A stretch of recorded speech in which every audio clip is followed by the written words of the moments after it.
तो नमस्कार, आप देख रहे हैं वाडला एक्सप्रेस। मैं हूं दीपक भट्ट। आपको पता जिस प्रकार से पूरे देश भर में अभी हाल ही आपने देखा कि ड्राइवर जिस प्रकार से चक्का जाम करने के लिए लगे हुए थे, लगातार पूरे देश भर में हाहाकार मच रही थी कि ड्राइवरों के लिए खतरनाक कानून आ गया है जिसका नाम था हिट एंड रन। तेज और लापरवाही से वाहन चलाकर जिस प्रकार से ड्राइवर एक्सीडेंट करके भाग जाते थे, आखिर उसके दोषी क्यों माने जाते थे और दोषी को कितनी सजा मिलती थी और कम मिलती थी, तो आइए हम बारीकी से जान लेते हैं। वीडियो को अंत तक देखते रहिए और चैनल को करिए सब्सक्राइब, पेज को करिए फॉलो। अगर आप नहीं जानते हिट एंड रन क्या है तो इसके बारे में हम आपको विस्तार से जानकारी दे रहे हैं कि हिट एंड रन जो कि ड्राइवर लगातार धरने पर थे, अब वो कानून का समझौता हुआ है कुछ दिनों के लिए, सरकार ने अभी लागू नहीं किया। तो आखिर ये मामला क्या था और ये आखिर इतने दिनों तक चलता क्यों रहा है। तो हिट एंड रन के बारे में बात करें तो तेज और लापरवाही से गाड़ी चलाने के चलते किसी व्यक्ति या संपत्ति को नुकसान पहुंचाना या फिर भाग जाना भारतीय न्याय संस्था की धारा 104 यानी हिट एंड रन का जिक्र किया गया, जिसमें ड्राइवर की लापरवाही से पीड़ित की मौत होने पर 10 साल की सजा का प्रावधान रखा गया है। अगर गाड़ी तेज चल रही है और ड्राइवर एक्सीडेंट करके भाग गया और मर जाता है और साबित हो गया तो 10 साल की सजा और जुर्माना भी हो सकता है।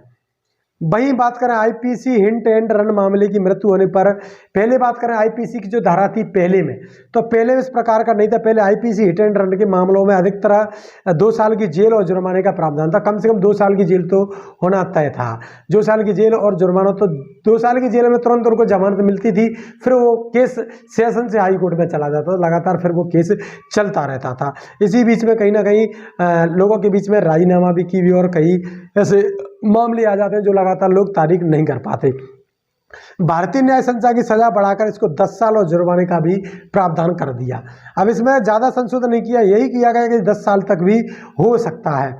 तो हिट एंड रन की जो कहावत है, तेज और लापरवाही से वाहन चलाना, तो तेज और लापरवाही से वाहन चलाओगे तो दिक्कत तो आती है। तमाम कई गलतियां अपनी भी होती हैं, तमाम ड्राइवरों की भी गलतियां होती हैं। कुछ लोग जानबूझकर भी गाड़ी के आगे आ जाते हैं, कई लोग घर से अनमना होने पर भी दौड़ लगा के गाड़ी के पीछे आ जाते हैं, गाड़ी के आगे आ जाते हैं, पीछे आ जाते। कभी कभी आपने देखा होगा कई वीडियो में गाड़ी लहरा लहरा के चलाते हैं, तो कहीं वो फिसल जाते हैं तो वो भी आ जाते हैं।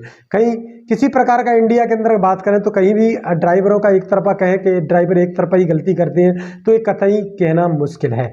बात करें पहले हिट एंड रन कानून क्या था, तो भारत में हिट एंड रन के मामले में भारतीय दंड संहिता आईपीसी के तहत विशेष रूप से दंडनीय नहीं। हालांकि जब हिट एंड रन मामले का सवाल उठता तो धारा 279, 304A और 338 सामने आती थी।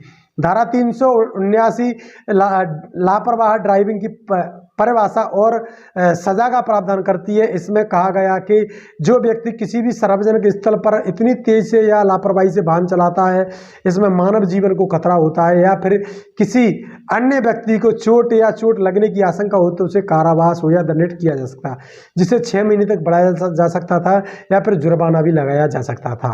1000 रुपये या दोनों तक बढ़ाया जा सकता, यानी 2 साल की सजा भी हो सकती थी और जुर्माना भी बढ़ाया जा सकता था। बात करें आईपीसी की धारा 304A में, तो लापरवाही से मौत के लिए सजा का प्रावधान है। यह आईपीसी के तहत विशेष प्रावधान है और यह धारा सीधे हिट एंड रन मामलों में लागू होती है, जिसके चलते पीड़ितों की मृत्यु हो जाती है। इसमें कहा गया है कि जो कोई भी लापरवाही से किए किसी भी ऐसे कार्य से किसी व्यक्ति की मृत्यु का कारण बनता है जो गैर इरादतन हत्या की श्रेणी में आता है। यानी आपने देखा और आपने देखते हुए भी गाड़ी को चढ़ा दिया, सीसीटीवी कैमरे में पकड़ में आ गया, किसी प्रकार से इन्होंने गाड़ी को तेज भगाते, उसने सामने नहीं देखा और चढ़ा दिया, तो फिर वो हत्या की श्रेणी में आता है। तो उसे 2 साल तक की कैद या जुर्माना दोनों से दंडित किया जा सकता था। पहले का यह प्रावधान धारा 338 जो स्थिति में सजा का प्रावधान करती है जबकि पीड़ित की मृत्यु हुई हो लेकिन वह गंभीर रूप से घायल हो, इसमें कहा गया कि जो भी जल्दबाजी या लापरवाही से काम करके किसी व्यक्ति को गंभीर चोट पहुंचाएगा उसे 2 साल तक की कैद या जुर्माना दोनों से दंडित किया जाएगा। और भी नियम है। मोटर वाहन अधिनियम 1988 की हिट एंड रन मामलों में लागू होता है। इन कानूनों में धारा 161, 134A और 134B हिट एंड रन मामलों में संबंधित यह भी कार्य करती है। धारा 161 में हिट एंड रन के पीड़ितों को मुआवजे का प्रावधान भी है, जो मृत्यु के मामले में 25,000 जबकि गंभीर चोट के मामले में 12,500 का प्रावधान था। वहीं बात करें धारा 134A के अनुसार दुर्घटना करने पर ड्राइवर को घायल व्यक्ति को तुरंत चिकित्सालय सहायता प्रदान करने की आवश्यकता होती है।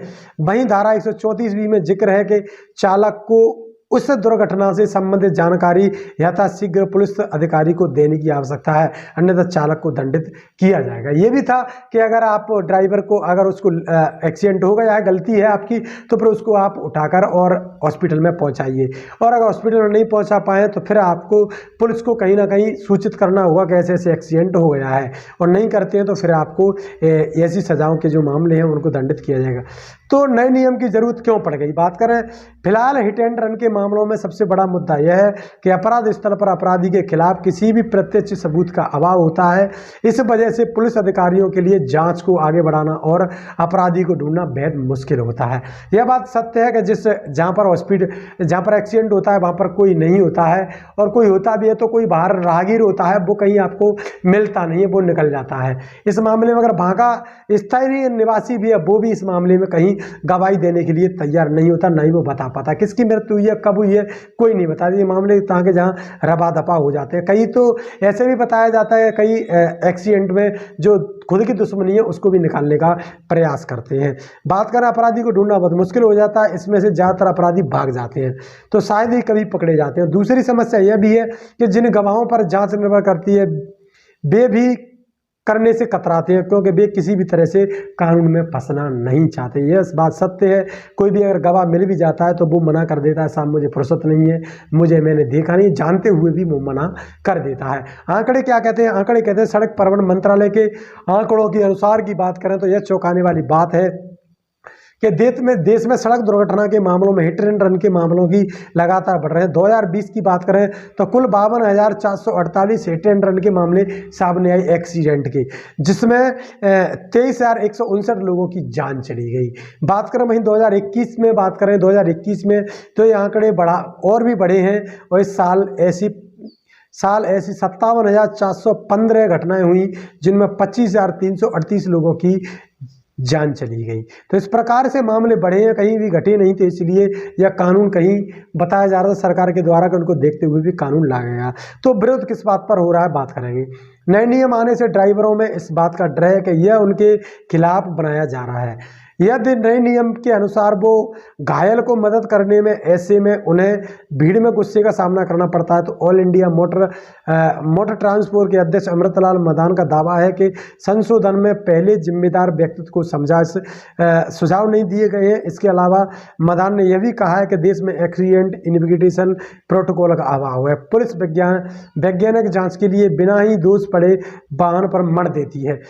यानी उनका कहना है, जो अध्यक्ष है ट्रांसपोर्ट को, उन्होंने कहा है कि पुलिस बगैर देखे और बगैर किसी भी प्रकार से उन्होंने बता दिया कि ये वाहन है, और पुलिस कर देती कि हाँ यही वाहन है, तो वो सकती है। इस प्रकार का भी विवाद पर सरकार का क्या रुख है, बात कर लेते हैं। सरकार ने आखिर क्यों इस मामले को पीछे लिया है? तो सरकार की बात करें तो हाल ही में संसद में केंद्रीय मंत्री अमित शाह कहते हैं कि सरकार ने उन मामलों को सख्त दंड का प्रावधान किया है जो सड़क दुर्घटना के बाद मौके से भाग जाते हैं और पीड़ितों के मरने को छोड़ देते हैं।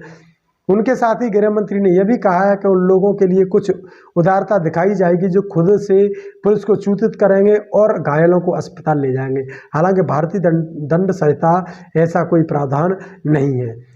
तो अभी फिलहाल इस कानून को रोक लगाई गई है, कानून को रोक दिया गया है। अभी यह कब तक लागू नहीं होता है लगातार, तो यह कानून कब लागू होगा ये भी बात अभी कुछ नहीं कह सकते, क्योंकि अभी मोटर ट्रांसपोर्ट और उनके बीच में समझौता हो गया सरकार के बीच में। अभी मालूम पड़ेगा यह कानून कब तक लागू होगा। तब तक बने रहिए वीडियो में, और चैनल को करिए सब्सक्राइब, पेज को करिए फॉलो, और हमें आर्थिक सहयोग करना ना भूलें। तो देखते रहिए वार्डला एक्सप्रेस। मैं हूँ दीपक बॉल, आप सभी का बहुत बहुत धन्यवाद।